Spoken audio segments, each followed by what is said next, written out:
80% of your results often comes from just 20% of your efforts.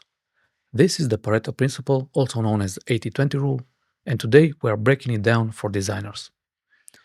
The Pareto principle was named after Italian economist Vilfredo Pareto. In the 1890s, he discovered that 80% of Italy's wealth was owned by just 20% of the population. But here's the interesting part.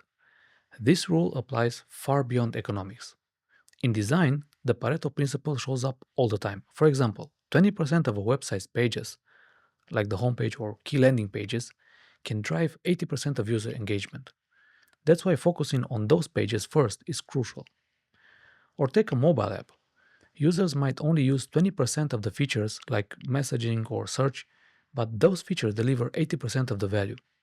Knowing this, you can prioritize designing and refining those key features. In UX workflows, identifying the 20% of pain points that frustrate users can lead to 80% of overall improvements in their experience.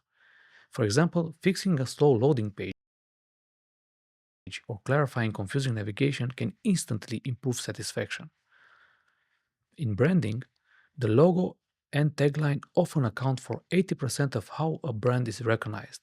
Spending time perfecting those two elements will make a bigger impact than obsessing over every little icon or pattern. Think about your design system.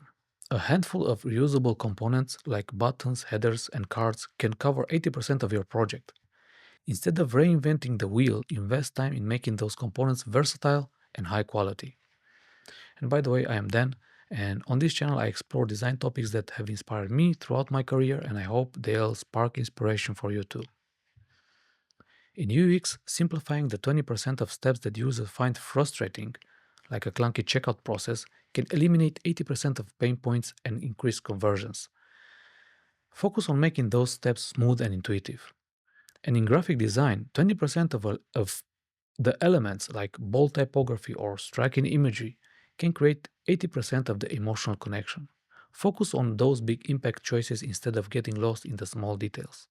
Of course, the Pareto principle isn't an exact science. It's not always a precise 80-20 split, and is not an excuse to ignore the other 80% of your work. Instead, it's a way to prioritize and focus your energy where it matters most.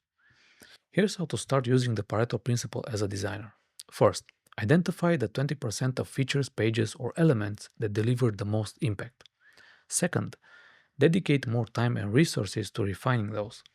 And third, simplify your workflow by letting go of tasks that don't significantly improve the final result.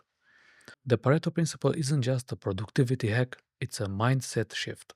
Whether you are designing a website, an app, or even a simple poster, ask yourself, what's your 20%? Focus on that and watch your work transform. If you found this video insightful, don't forget to like, subscribe, and hit the bell for more design inspiration. See you in the next one. Take care.